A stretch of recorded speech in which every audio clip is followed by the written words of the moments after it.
What's up, guys? We're back with a full slate of MLB action here on Tuesday, July 29th. We're going to give out plays on every MLB game on the slate. I'll give you my favorite underdog pick of the day and my massive lock, my pick that regardless of price I think has the highest chance of cashing today. Slam that like button and subscribe to the channel if you want to keep seeing these videos every single day, and let us know what you're thinking in the comments. I personally answer every comment every single day. Check the pinned comment throughout the day to see our favorite picks, and it pays to check back a couple of times per day to see if there are any changes with injury news coming out and starters being confirmed.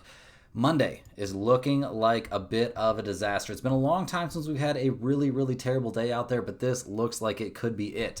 Some bad luck mixed in, as usually happens with these terrible days. Now, got off to a bad start with the Toronto Blue Jays at -120. They've been an absolute cash cow this month. Well, they took the 11-4 loss there behind a terrible start from Bassett. Eflin was also pretty bad out there, but the Orioles bullpen held up in a big way, which is very odd for them. And the normally terrible Orioles offense went pretty nuts out there. So a loss on that one. We bricked the no-run first inning on the Cubs-Brewers game. A super weird first inning where the Cubs scored 3 runs. There was a wild pitch, an infield single, and a throwing error there on Mizorowski to derail that play. Weird stuff for sure. We had the Marlins at +100. A tough loss despite a great start there from Cabrera. The Marlins bullpen was terrible. Palante threw a one-hitter through his 7 innings there for the Cardinals. So, yeah, the Marlins don't come through in that one. We are looking in very good shape so far on that under 8.5 there on the Mets-Padres game. So we'll see if that one can come through. We've also got Boston at +105 as our dog of the day, and they're leading 4-3, but we've got a rain delay in the bottom of the 9th inning. So we'll see when that one eventually ends. Hopefully we can catch that win because our lock of the day bricked out, guys. The Astros did not come through. A 2-1 loss. 6 innings, 12 strikeouts there from Framber Valdez. The Astros couldn't hit water if they fell out of a boat. Not coming up with a single run against a terrible Nationals bullpen. Embarrassing stuff there. So yeah, looks like we could be staring down the barrel of a pretty rough day out there, but we're going to dive back in, get right back after it here on Tuesday. That's why we use bankroll management, guys. So days like this, while they do sting, they don't throw us completely off our game. So right out of the gates here, guys, we've got the Toronto Blue Jays going on the road to take on the Baltimore Orioles in game 1 of what's going to be a day-night doubleheader there in Baltimore. Now, the Blue Jays come into this game fresh off that tough 11-4 loss like we were just talking about. They gave up 4 home runs and 16 hits there. Crazy stuff. Toronto going to look to bounce back here. Now, unfortunately, we don't have a confirmed starter for them in game 1 of this doubleheader. That's a bit annoying. We'll see who they actually end up running out there. Generally speaking, their pitching situation has been decent this season, so we'll see if that can work out. The bullpen's been very good. That hasn't generally been a problem. Obviously, yesterday didn't go so hot, but overall, we're going to continue to have faith in the Toronto Blue Jays here unless we get shown something, quite a bit different than, what we've seen from them recently. Now, they're taking on the Orioles, who are playing pretty well, winners of 3 or 4 out of their last 5. They're going to hand the ball here to Uncle Charlie. Charlie Morton, 6-8 on the season, a 5.48 ERA. He's coming off a decent start against the Guardians, 6 2/3 innings, 5 hits, and 3 earned runs allowed. A huge bounce back after getting dismantled by Tampa Bay. We'll see what he looks like getting to pitch at home in this one. Going against Toronto is obviously not the easiest draw normally. He faced them back at the very beginning of the season, so not a lot we can draw from that outing. He was not great, but it's so long ago it doesn't really matter. So we'll see what he can do. Obviously, we're expecting a little bit of a downtick there from the Baltimore bullpen. A 4.64 bullpen ERA over the course of the year is terrible, and while the offense is coming off a great 11-run day, they've scored 11-5 and 18 over their last 3 games. That is not the norm for this team at the plate. They're 20th in runs scored and 23rd in on-base percentage for a reason. It's because they're not that great offensively. So looking at the numbers here, guys, the Blue Jays are +110. The Orioles are -130. We don't actually have an over-under. Let me double check and make sure, but I don't think we currently have an over-under for this. Oh, no, we do. It's 10.5 for game 1. So a pretty big number. I'm not too interested in the total in this game. I would maybe lean just slightly towards the under, as I think we'll see both offenses, well, at least the Orioles offense cool down quite a bit, but I will certainly be leaning towards the Toronto Blue Jays here at +110 in game 1. I think they find a way to bounce back here in a pretty massive way. Next up, we're looking at the Arizona Diamondbacks going on the road to take on the Detroit Tigers. The Diamondbacks at 51-56 on the year. Can't be too stoked. It looks like it's pretty much a fire sale going on right now for Arizona. They've been shipping guys out of town. Suarez getting hit on the hand. That's not great. The x-rays were negative, but I'll be shocked if we see him play in this game. They've lost 5-1, 6-0, 2-0, 1-1-0, and lost 4-3. That's what's happened in their last 5 games. So it's looking rough. They'll hand the ball here to Brandon Pfaadt, who's 10-6 on the year, a 4.76 ERA. He's actually been throwing the ball really well. Could he be potentially auditioning for other jobs? that's not impossible. His last time on the mound, 5 1/3 innings, 5 hits, 2 earned runs, and a 4-3 loss against the Houston Astros. We'll see what he looks like here against the Tigers. I'm not necessarily expecting miracles out of him, but he's been decent here down the stretch, so we'll see what we get from Fott. The Arizona bullpen, terrible. No major news there. That's been the case all year long.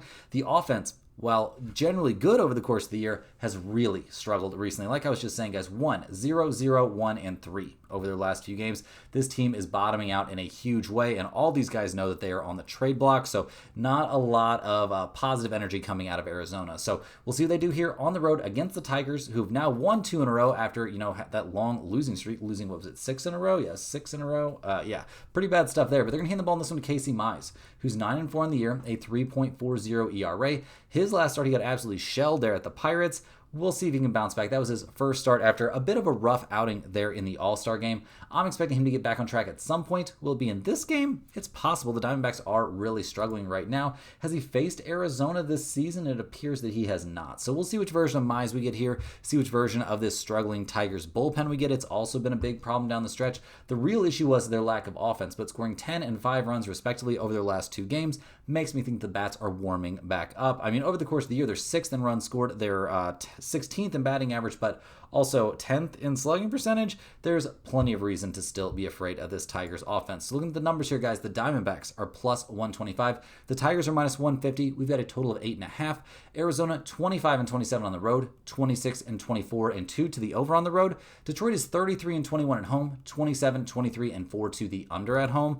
I'm not interested in the total in this game, but I definitely think the Tigers at minus 150 are very live here. Mize being on the mound and, struggling a little bit recently does make me a bit nervous, but I think they're going to be fine out there today. Next up, guys, we've got the Colorado Rockies going on the road here to take on the Cleveland Guardians. Now, the Rockies and Guardians are playing right now. Things are all tied up at 3 apiece in the bottom of the 7th inning. So we'll see that Rockies bullpen looking like they're having a bit of a rough time once again. They're going to hand the ball in this game to Tanner Gordon to make the start. He's 2-2 this year, a 3.13 ERA. He's only made 4 starts this season. He's only made 1 since coming back up to the big leagues, and he was lights out there against the Cardinals. 6 innings, no runs allowed on 4 hits, walked 3 and struck out 3 in a 6-0 win. He was decent when he was up with the squad back in May, but not great.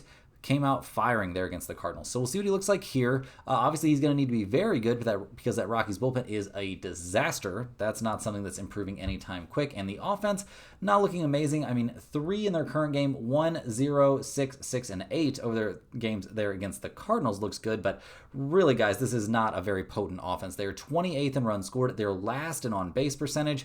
This isn't a news flash, guys. The Colorado Rockies are bad at baseball this season. So we'll see what they do here on the road against the Guardians, who are, looking to make something happen here. They're basically 500 on the year. They'll hand the ball in this game to Logan Allen, who's 6-9 this season, a 4.16 ERA, has not had the season he was really projected to have. His last time on the mound, 6 1/3 innings, 7 hits, 4 earned runs allowed in a 4-3 loss there against Baltimore. Yeah, just not the best. I mean, over his last 5 starts, he's been decent. Not great. Cleveland is only 1-4 over those starts. So we'll see what he can do here against the Rockies. Obviously not the scariest team to face. He hasn't faced them yet this season, though, so we'll see how that goes.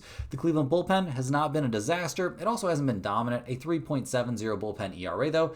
Definitely acceptable stuff on that front. But the offense does not fill me with tons of optimism. I mean, over the course of the season, they're 26th in runs scored. They're 29th in on-base percentage. It has not been drastically better here down the stretch. 1, 6, 3, 3, 3, and 6 over their last several games.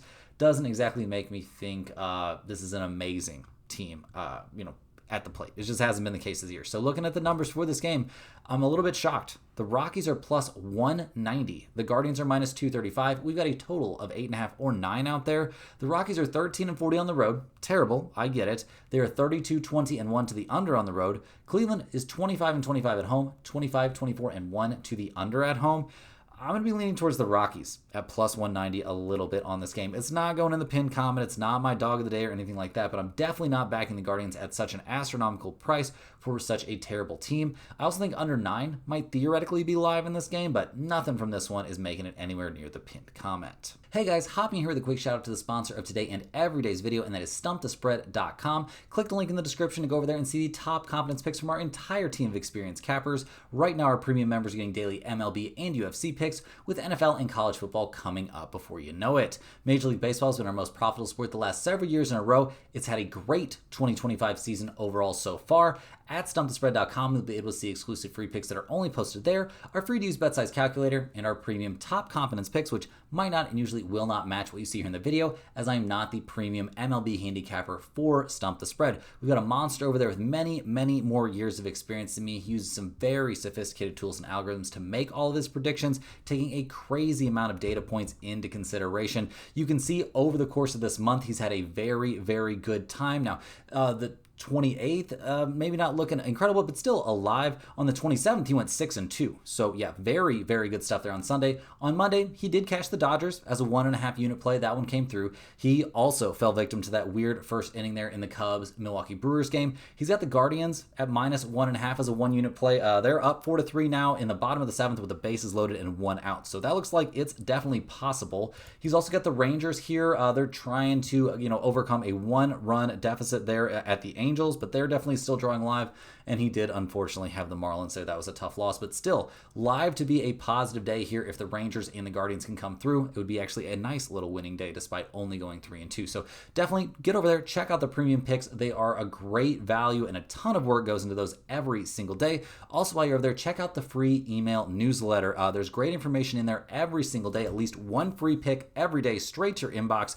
Also information on niche sports betting like golf, NASCAR, tennis, all WNBA, plus 650, I believe, was the price tag on that NASCAR win that happened the other day. That was pretty crazy. That was something that went out in the email. So hopefully a lot of you cashed in on that. If you're having trouble getting those emails, check your spam folder. If you're looking to sign up for those emails, all you got to do is go over there to StumpTheSpread.com, sign up for a free account. All they need is your name and your email address, and you'll be getting those emails every single day. So definitely get over there and check that out. Also, guys, if you're a huge fan of what we're doing here every single day, you can sign up for a YouTube channel membership by clicking the little join button right below the video. The channel members get early access to all of our videos. They get their name up on screen in every video. They get a little badge next to their name. When you go down in the comments, it shows a little badge next to you that tells me how long that you've been a YouTube channel member. But also, guys, you get access to all of our YouTube channel member giveaways. We're giving away a Stump the Spread hoodie every single week here looks like from now on out. We've got around 90 channel members. That's enough to justify it, guys. We'll be continuing those giveaways here indefinitely. So every 7 days, you'll see it in each video. There'll be a little wheel with every single channel member's name on it, and whoever wins the giveaway. So definitely get in there, click the little join button right below the video if you're interested in checking that out. But let's go ahead and dive back in, guys. We've got a ton of games still to cover on a very, very crowded Tuesday slate. Next up, guys, we're looking at the Tampa Bay Rays going on the road to take on the New York Yankees. Now, the Rays come to this game fresh off a nice 4-2 win there in the series opener, so that's a big step in the right direction there for Tampa Bay. They'll hand the ball in game 2 to Joe Boyle, who's 1-0 this year, a 1.42 ERA. This young 25-year-old looking pretty good his last few times out there. Now, he's normally been in long relief. He did have a start back in April where he was great there against the Atlanta Braves. His last on the mound, 3 innings, 1 hit, 1 earned run allowed in a long relief outing there against the White Sox. Last time on the mound before that, dominated the Baltimore Orioles over 2 innings. I'm expecting him to go out there and have a pretty good time, even though it's against the Yankees, although the Yankees not looking quite so scary right now. The Tampa Bay bullpen, a 3.88 bullpen ERA, doesn't make me think they're among the elites in the major leagues right now, but they're not terrible. And the offense, guys, that's been a problem. They've been slumping. 4-1-2-2, 9-4-3 over their last several games. This team was red hot for quite a while. They're still 10th in the majors in runs scored. They are currently 5th in the majors in batting average, 14th in on-base percentage. This is a pretty dangerous offense when they're swinging some hotter bats. Right now, it hasn't looked quite so hot. So we'll see what they do here on the road against the Yankees, who are having a really rough time. They're 5.5 games back there of Toronto in the race for the AL East. They've lost 4 out of their last 5 games. They're hitting the ball in this one to Max Fried, their ace. He's 11-4 on the year, a 2.62 ERA. But his last 3, actually maybe his last 4 starts have all been very middle of the road. The Yankees are only 1-3 over that span. Gave up 4 earned runs against Toronto, gave up 3 earned runs in 5 innings against the Mets, gave up 6 hits, 4 runs, 3 of which were earned in only 3 innings there against the Cubs. And his last time on the mound, This might be the worst one, guys. 5 1/3 innings, 6 hits, 6 runs, 4 of which were earned. His control hasn't been there. He just has not looked like himself. So I'm definitely worried about Max Fried. I'm also a bit worried about that Yankees bullpen, which is all the way up to a 4.25 bullpen ERA. And to top it all off, guys, the offense is disappearing. Obviously, Judge being out is a huge deal. They scored 2, 4, 4, 5, 4, 5, and 1 over their last several games. It is not looking good, guys. It is not looking good at all for the Yankees at the plate at the moment. So looking at the numbers for this game, I'm a little bit surprised. The Rays are plus 175. The Yankees are minus 210. We've got a total of 8.5 in this game. Tampa Bay is 22-25 on the road, 28-19 to the under on the road. The Yankees are 31-21 at home, 30-21-1 to the under at home. Given these trends, I wouldn't fight anyone who wanted to back the under in this game. I don't think that's insane, but much better than that, guys. I like the Tampa Bay Rays here at plus 175. You could also talk me into taking them plus 1.5, but I'd rather just take them straight up to win this game against a slumping Yankees team, a slumping Max Fried, a slumping Yankees bullpen. Joe Boyle, I think he's going to be fine out there. Give me the Rays in this one.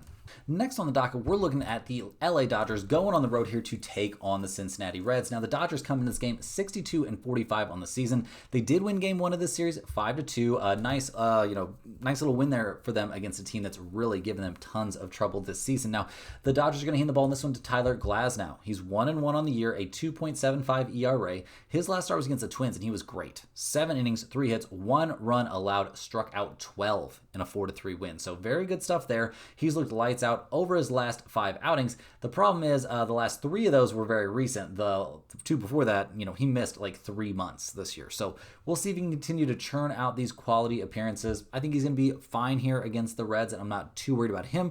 I do worry about that Dodgers bullpen, though. A 4.34 bullpen ERA is terrible. The offense can carry this team at times, but it hasn't been swinging the hottest bat recently, guys. 5, 3, 2, 5, 4, and 7 over their last few games. Yeah, Ohtani's doing crazy stuff. Will Smith is batting .324. That's nice. Their first run scored. All that stuff is great, but I still worry about this team a little bit at the plate. So we'll see what they do here on the road against the Cincinnati Reds, who just took that loss, which they had a 4-game winning streak going. They lost that game. They're 56-51 on the year, hitting the ball to Nick Lodolo in this game. He's 8-6 this season, a 3.80 ERA. His last start, 9 innings, so a complete game, 4-hitter, struck out 8 and walked 0, and a 5-0 win against the Nationals.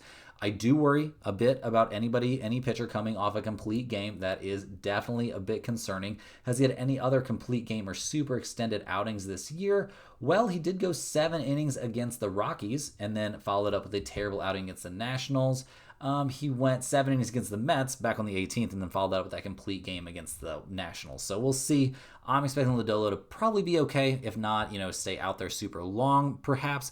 Now, the Reds' bullpen's been getting much, much better here down the stretch once again. They were great in the early goings, terrible in the middle portion of the season. Look like they're getting quite a bit better now, so I'm not too worried about their bullpen, although it does still make me a little bit concerned. The offense, 2, 2, 6, 7, 5, and 1 over their last few games is not killing it. They are 11th in the majors in runs scored. They're 13th in on-base percentage. This is a interesting team at the plate, I'll say, but definitely not super reliable. So looking at the numbers for this game, guys, the Dodgers are minus 150, the Reds plus 125. We got a total of 9 in this game. The Dodgers are a 500 road team. They're 27-21 to the under on the road. The Reds are 31-22 at home. 37, 17, and 4 to the under at home. Those unders in the Great American Ballpark have been nuts this year, and I think we're looking at another under situation in this one. Give me under 9 in this game for sure. I think it's probably my favorite lean in this spot. In terms of a side, I will slightly take the Reds at plus 125 with Lodolo on the mound, but I'm not necessarily in love with that one. I think the under is the better play. Cruising right along, we're looking at the Atlanta Braves going on the road to take on the Kansas City Royals. Now, the Braves come into this game fresh off a much-needed 10-7 win, but at 45-60 on the year, this team isn't headed anywhere important this season. They're going to hand the ball in this game to Eric Fetty, who's 3-10 on the year, a 5.22 ERA. His last start was for the St. Louis Cardinals back against the Rockies, and he got shelled, and he had a horrible season from the Cardinals, which led him to ending up here eventually on the Atlanta Braves. So we'll see what he looks like down the stretch this year, but he has been terrible. I would be very shocked to see him suddenly turn things around, but it's not impossible. The bullpen for the Braves has not been great, an ERA of nearly 4 at this point, and the offense, while they're coming off a 10-run game, has been abysmal this season. They're 24th in the majors in runs scored. They are 21st in batting average, 16th in on-base percentage. I just don't have a lot of positive things to say about the Braves at the plate. Phillies. I know they're coming off a double-digit run game. That's cool. Let me see you do it again. So we'll see what they do here on the road against the Kansas City Royals, who at 52 and 55 on the year have to be considered a pretty significant disappointment. Perez going out of that game with a bruised elbow after getting hit by a pitch is a big concern. He is a big part of how their team operates on a game-to-game basis, and if he's out, that's a huge problem. The Royals are going to hand the ball in this game to Seth Lugo, who's 7-5 on the season, a 2.95 ERA. His last start was against the Cubs, and he was great. 6 innings, 4 hits, 2 earned runs, struck out 6, and walked 2. Very, very good stuff from a guy who's had his ups and downs this year, but he's looking pretty good at the moment. We'll see what he can do against the Atlanta Braves. He hasn't faced them this season, but I'm definitely expecting Lugo to be pretty good in this game. The Royals bullpen's been solid this year, a 3.69 bullpen ERA, no problem there. The problem for this team is their total lack of offense. They've heard 7, 4, 4, 5, 8, and 0 over their last few games, and that qualifies as hot hitting for a team that's currently 28th in the majors in runs scored, 19th in batting average, 27th in on-base percentage. They're just not reliable at the plate. So we'll see what they can do in this one. The Braves are plus 110. The Royals are minus 125. We got a total of 9.5 out there. Atlanta's 18 and 34 on the road, 25, 23, and 4 to the over on the road. The Royals are 26 and 27 at home. They are 33, 19, and 1 to the under at home. So normally in Royals games, you would be wanting to look towards the under, but with Fedde on the mound, I can't really justify that at all. I'm going to be leaning much more here towards the Kansas City Royals at minus 125. If Perez is out, that is a concern, but I think with Seth Lugo on the mound, they're going to have a great time in this game, and I think Fedde is going to get shelled. Next up, guys, we're looking at the Boston Red Sox going on the road to take on the Minnesota Twins. These two teams are technically still playing. They're in a rain delay in the bottom of the 9th inning with the Red Sox up 4-3. Hopefully that one comes through for us. Hopefully that rain delay ends soon. That would be fantastic. We'll see what happens. The Red Sox have actually been playing pretty well. Just won 2 out of 3 against the Dodgers before opening the series, with what looks like could be a win. They'll hand the ball in this game to Lucas Giolito, who is 6-2 on the season, a 3.97 ERA. His last 2 starts, though, have been bad. Really struggled against the Cubs, really struggled against the Phillies. That was a game that Boston came back and miraculously won there against Philadelphia, but it was not Giolito's fault, so he needs to turn things around. The Boston bullpen's been solid all season long. That's not a concern, a 3.30 bullpen ERA, but the offense, 4 runs in their current game, 4, 4, 2, 9, 1, and 2 over their last several. This is not a great hitting team. I know they're 5th in runs scored this season. They're 9th in batting average, all that stuff. This is not a team that really scares me at the plate. Not a great look. Not a great look for the Red Sox batting order. So we'll see what they do here on the road against the Twins, who are having a rough time. They're 5 games below 500. I can't imagine them really catching up with teams like Cleveland, Kansas City, or Detroit. I would say they're going to be looking to be sellers here at the trade deadline. We'll see what happens. We don't have a confirmed starter for the Twins for this game. That's a bit annoying. I'm not sure what's holding that news up, but it's not looking great for them regardless. Basically, every one of their good starters has struggled at some point recently. It's been rough. They're 28th in the majors in quality starts. They are 24th in batting average against. It just has not been very good for the Twins this year in terms of their pitching staff. Their bullpen's been terrible as well. The offense hasn't helped too much. They're 21st in runs scored. They're 22nd in batting average. They're 16th in slugging percentage. This is just not a team that's really scary at the plate. So looking at the numbers, the Red Sox are minus 120. The Twins are plus 100. We've got a total of 8.5. Boston, 23 and 29 on the road, 27 and 25 to the over on the road. The Twins are 29 and 22 at home, 27, 23, and 1 to the under at home. There's not a ton from this game that I like, and we don't know who's starting for the Twins, but I do think this is a decent turnaround, bounce back kind of spot for Giolito. This isn't going anywhere near the pinned comment, but if you're begging me for a side here, I will take the Red Sox. Next on the docket, we've got the Philadelphia Phillies going on the road to take on the Chicago White Sox. The Phillies take the 6-2 loss against the White Sox yesterday. They're 60-46 on the year, but they sure don't play like it. They're going to hand the ball here to Jesus Luzardo, who's 8-5 on the season, a 4.58 ERA. His last 2 starts have been terrible, getting shelled by the Angels and shelled by the Boston Red Sox. He's had some very high highs this season, but he's also been terrible at different points. We'll see if he can help his team bounce back after a loss against the White Sox. That's got to be pretty embarrassing. The Phillies bullpen has not been a big help. A 4.26 bullpen ERA has been part and parcel to all of their struggles this year. The offense, 2, 3, 9, 12, 8, and 4 over their last few games. Not swinging the hottest bats after 2 bad games in a row. Over the course of the season, obviously they're excellent. 9th in runs scored,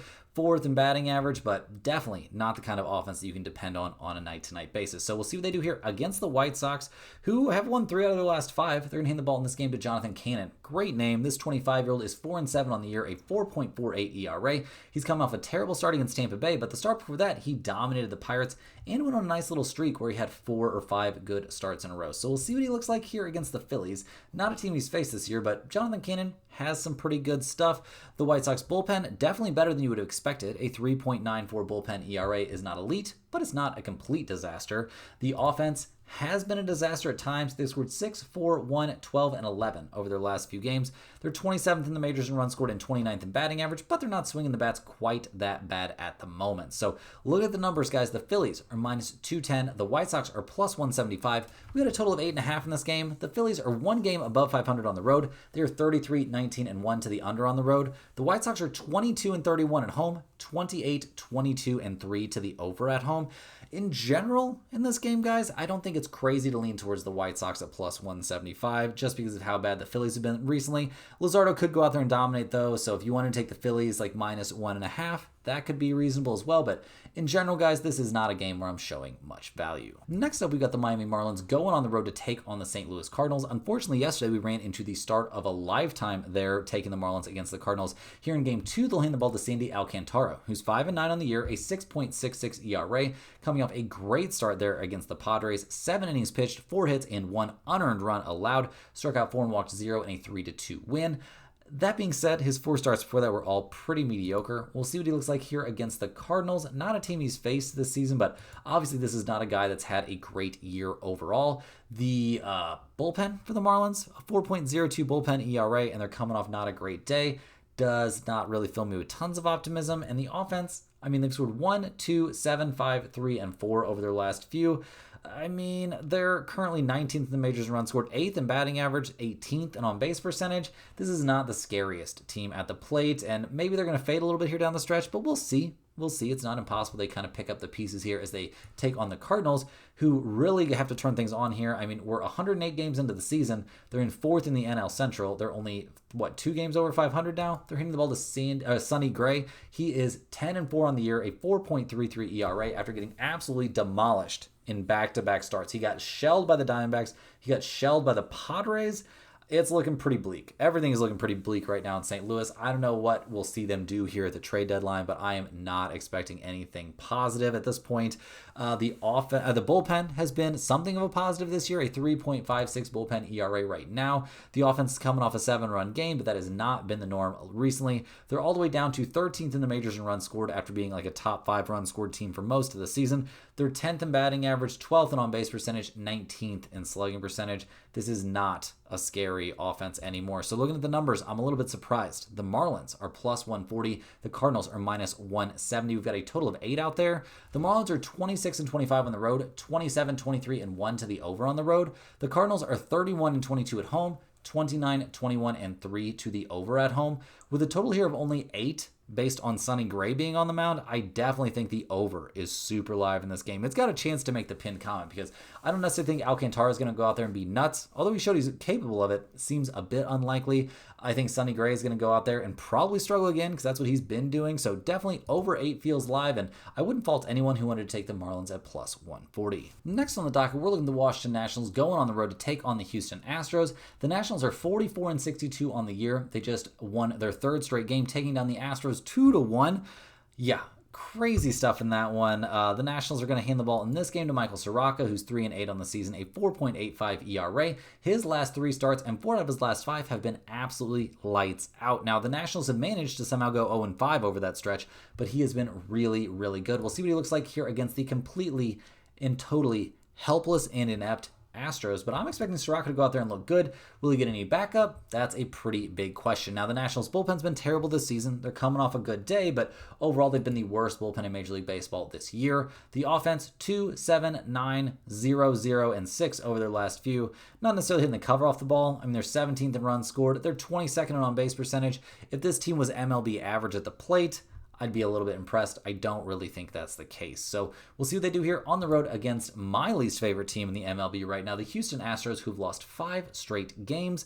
They're going to hand the ball in this one to Jason Alexander. He is normally a bullpen guy. He got acquired from the Athletics, and since then he's made 2 starts and 1 long relief appearance. One of his starts was solid. His relief appearance was solid, but then his last time on the mound, he got obliterated by the Athletics, gave up 11 hits and 5 earned runs over 6 innings.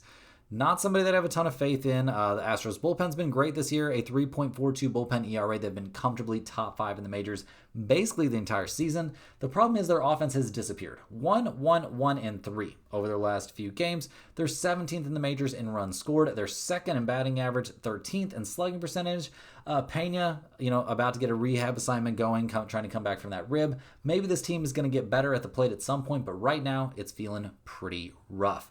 They're going to hand the ball in this game to Jason Alexander, like we already talked about, so that doesn't fill me with tons of optimism. And looking at the numbers here, guys, the Nationals are plus 125, the Astros are minus 150. We've got a total of 8.5 out there. The Nationals are 22-31 on the road, 27-23-3 to the over on the road. The Astros are 33-23 at home, 31-23-2 to the under at home. I'm not picking the Astros until they win a game. So give me the Nationals at plus 125. Maybe they give some run support here to Soroka, who I think will be good because he's been good so much lately. I wouldn't fault anyone for taking under 8.5 because neither one of these teams can hit the ball right now, but this game is really just filling me with tons of annoyance. Cruising right along here, guys, we've got the Texas Rangers going on the road to take on the Los Angeles Angels. Now, the Rangers come into this game 56-50 on the year. They're currently playing against the Angels right now. They were looking for another win. It would have been their 7th straight win, but they're down 6-3 in the top of the 7th inning. Their bullpen not necessarily having the greatest day out there. Here in game 2 of the series, they're going to hand the ball to Patrick Corbin, who's 6-7 on the year, a 3.78 ERA. His last 4 starts have been excellent. Good start against the Padres, 5 innings, 7 hits, 2 earned runs, and an 11-4 win against the Angels. A lights-out start against Detroit, and a very good outing there against the Athletics his last time on the mound. So loving what we're seeing from Patrick Corbin, and he's got some positive history here against the Angels. That all looks good. The Rangers' bullpen's been excellent this year overall, a 3.25 bullpen ERA, easily top 3 or 4 basically the entire year. The offense had been killing it until this current game. I mean, putting up 3 runs for the Rangers isn't terrible, but 8, 6, 8, 2, 6, and 7 over their last few games is excellent for a team that's only 22nd in the majors in runs scored and 27th in batting average.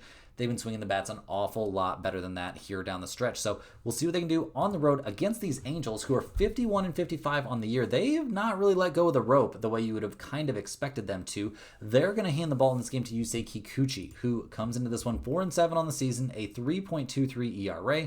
His last start, 4 2/3 innings, 7 hits, 3 earned runs against the Seattle Mariners. Yeah, that was in a 4-2 loss. I mean, over his last 5 starts, he's been okay, but not really dominant in any of those outings. And he's going to be going up against a Rangers team where he went 5 innings, gave up 6 hits and 4 earned runs over only 5 innings of work. That's not a great outing either. So worried about Kikuchi in this matchup. I'll always be worried about that Angels bullpen. It's been pretty horrible. The offense, it's had its moments this season. I mean, over the course of the year, they're 16th in runs scored. They are 24th in batting average, but they're 12th in slugging percentage. So really a bit better than I would have expected. So looking at the numbers here, guys, the Rangers are plus 105. The Angels are minus 125. We got a total of 8.5 out there. The Rangers are 22-30 on the road, 27-24-1 to the under on the road. The Angels, a 500 road team, 500 team at home, 27-21-2 to the over at home. In this specific spot, I'm going to be leaning towards the Texas Rangers. I think we'll see Corbin have a good outing. I worry about Kikuchi. He hasn't been that sharp here down the stretch. I think we'll see a bounce back from the Rangers bullpen. So definitely give me the Rangers here at plus 105. And you could maybe talk me into under 8.5 as well. But I think the side is my favorite lean on this game. Cruising along here, we're looking at the New York Mets going on the road to take on the San Diego Padres. The Mets have been playing some of their best ball of the season. They're currently up 5-3 in game 1 of this series. Now, we're going to need no more offense the rest of the way if we're going to cash our under. We'll see if that's possible. Now, the Mets are going to hand the ball in this game to Sean Manaea. He's 1-1 on the year, a 2.19 ERA. This is only his 4th outing of the season in his 3rd start. His other 2 starts have been excellent. He shut down the Reds. He shut down the Angels. I'm expecting Manaea to be very good out there over hopefully 5 to 6 innings. And that would be really, really good. It would take some pressure off of the Mets bullpen, which hasn't been bad this year. 3.74 bullpen ERA, definitely playable. The offense for the Mets, it's been really good over this winning streak. Now, over the course of the year, Soto's been a bit underwhelming. Pete Alonso got off to an insanely hot start, but he's cooled off. They're 20th in the majors in batting average, 15th in runs scored, 7th in slugging percentage. I think all those numbers, the ownership and the fans would have expected to be better, given the price tag that comes attached to this team. So we'll see what they do here on the road against the Padres, who are 57 and 49 on the year. Cease getting hit in the head with that one hopper, stayed in the game. Very, very baller shit there. Good job, Cease. But really, they're not having the best year. They're 8 games over 500. If they can win their current game, which they're trailing, not a lot of positives right now for the Mets. They're going to hand the ball to Yu Darvish. The Padres, they're going to hand the ball to Yu Darvish in this one. He's 0-3, a 9.18 ERA. He got obliterated by the Cardinals his last time out there and hasn't had a good appearance since coming back from injury back on July 7th. So we'll see what that looks like. I'm not feeling it for him. The Padres bullpen's been excellent, so that's a big positive, but their offense, while they're coming off a 9-run game, they've only put up 3 runs in their current game, and overall this season, it's been pretty bleak. 25th in the majors in runs scored, 25th in slugging percentage. Machado and Tatis really have to carry the load here, and they're not doing a great job of that. So not a lot of positives right now for the Padres, who come into this game. The Mets are minus 125. The Padres are plus 105. We got a total of 8.5 out there. The Mets are 24 and 28 on the road, 29, 22, and 1 to the under on the road. The Padres are 31 and 18 at home, 29, 19, and 1 to the under at home. I'm unlikely to be on the under 8.5 in this game because of Yu Darvish being on the mound. That makes me love the Mets here at minus 125. I think they're going to get a pretty comfortable win in this one. I like this spot for Manea a lot. Definitely giving the Mets here at minus 125. Rounding into the home stretch, guys, we've got the Pittsburgh Pirates going on the road to take on the San Francisco Giants. The Pirates at 44 and 62 on the season have won 5 out of their last 6 games. They're currently tied up in the bottom of the 6th with San Francisco, so we'll see how this one goes. The Pirates are going to hand the ball to Bailey Falter, who's 7-5 on the year, a 3.82 ERA. His last start, he was lights out against the Tigers. 7 innings, 4 hits, only 1 run allowed, so very good stuff there. Struck out 8 and walked 0 in a 6-1 win. We'll see if he can get run support in this game, but I'm expecting Falter to be pretty decent. He hasn't been amazing, but he's been decent basically all year long. He hasn't faced the Giants this season, so we'll see what he looks like in this matchup, but I think Falter's going to be fine out there. The Pirates' bullpen's been much better down the stretch, a 3.81 bullpen ERA. Not terribly worried about that either at this point, so a lot of positives for the Pirates. Their offense has turned things on a little bit. 6-2, 0, 6, and 8 over their last few games is hot hitting for the lowest scoring team in the majors. They're also 28th in batting average and last in slugging percentage, so you don't really expect the Pirates to put up a ton of runs on a nightly basis. We'll see what they do here on the road against these Giants, who were skidding, losing 3 in a row. We'll see if they get the win in Game 1 of this series. But in Game 2, they're going to hand the ball to Justin Verlander, who's 1-8 on the year, a 4.70 ERA. He's coming off his best start of the season. Now 5 innings, 1 hit, no runs allowed, walked 5 and struck out 3. It was against the Braves. Everything worked out. We see the Giants win that game 9-3. Congratulations, Verlander, on getting on the board here, but he has not been amazing this season. We'll see what he looks like in this one, but he has not been great. Now, the Giants' bullpen should be right there to back him up. They've been fantastic all year long. The offense, though, has been pretty lackluster. 23rd in runs scored, 26th in batting average. Not any real scary bats in that entire lineup. So definitely concerns there. Now, the odds makers are not concerned. They've got the Pirates here at plus 135, the Giants at minus 160. We've got a total of 8 in this game. The Pirates are 13 and 37 on the road. Well, there's a pretty good reason for the odds makers to be on the Giants side. They're 31, 17, and 2 to the under on the road. The Giants are 28 and 22 at home, 30 and 20 to the under at home. Despite the total being only 8 in this game, I still think the under is certainly live. In terms of a side, I'm willing to fade Verlander here at plus and get plus 135 on the Pirates in a game I expect to be very low scoring and very close. So take of that what you will. Last but not least, we're looking at the Seattle Mariners going on the road to take on the Sacramento Athletics. Now, the Mariners and Athletics are playing right now. What's the score in that game? The Mariners and Athletics are playing right now. Seattle up 3-0. So they're well on their way in the bottom of the 6th inning. They're going to hand the ball in Game 2 of this series to Logan Evans, who is 4-3 on the year, a 3.64 ERA. His last start, he was excellent against the Angels. 5 innings, 3 hits, 1 run allowed. His last 2 times on the mound, he's been very solid. So maybe this is a new trend for this kid who struggled a little bit right out of the gate. Now, the bullpen for the Mariners hasn't been quite as good recently, but a 3.78 bullpen ERA is definitely not a disaster. The offense for the Mariners has not been a great look here recently. They're a 3-run game, 1 run in the last game of their series against the Angels. Over the course of the year, they're drastically improved from what we saw a season ago, where they were just awful at the plate. They're 12th in runs scored. They're doing some positive. They're trying to upgrade the roster a little bit, so we'll see how that goes. But I'm not always going to be in love with what I see at the plate from these Mariners. So we'll see what they do here on the road against the Athletics, who've been playing some of their best ball of the season, I guess. They just swept the Astros, who are slumping hard right now. They're going to hand the ball to Luis Severino, who's 4-11 on the year, a 4.95 ERA.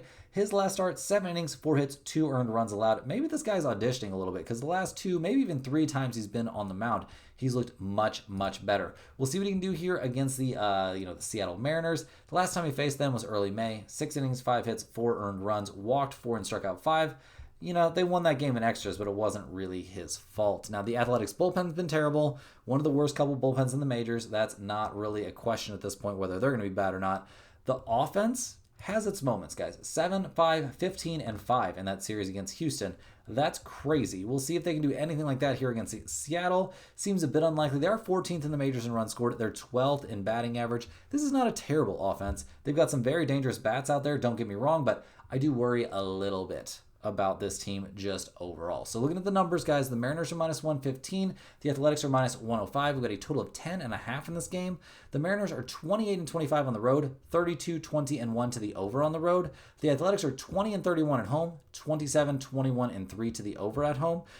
It's a big number, but maybe you could take over 10.5 here with the weather heating up. We're seeing plenty of offense. Now, in terms of a side, I'm going to lean a bit towards Luis Severino here at home at minus 105. I know it's not, the best situation for him, but I think the Athletics are still trying here, and Severino might be trying to get traded, so definitely a good spot for me if you're asking about the Athletics. Guys, that's all the games we have here for today. Hit that like button for good luck on all of your bets, and subscribe to the channel if you're new. Let me know in the comments any questions you have on today's slate. I'm more than happy to get back to you. I appreciate everyone watching. Click the link in the description to check out stumpthespread.com. Make sure you're getting on that free email list. It's amazing value straight to your inbox every single day, and it's absolutely free. Also, get over there to stumpthespread.com and check out all the premium content. The bet size calculator is very, very important, and all kinds of good stuff over there. Definitely get over there and check that out, and we'll see you right back here tomorrow, same time, same place, for more sports betting action.